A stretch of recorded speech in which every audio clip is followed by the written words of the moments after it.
Oh, yes, correct. Siya ay may damdamin. Ang Holy Spirit ay may damdamin din, katulad nating tao. May damdamin siya, meron siyang feelings na tinatawag. Yan.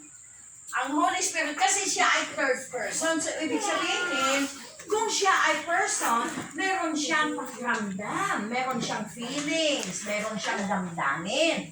So, meron siyang damdamin na malungkot, masaya. Paano natin masasabi na siya ay isang maging masaya ang Holy Spirit?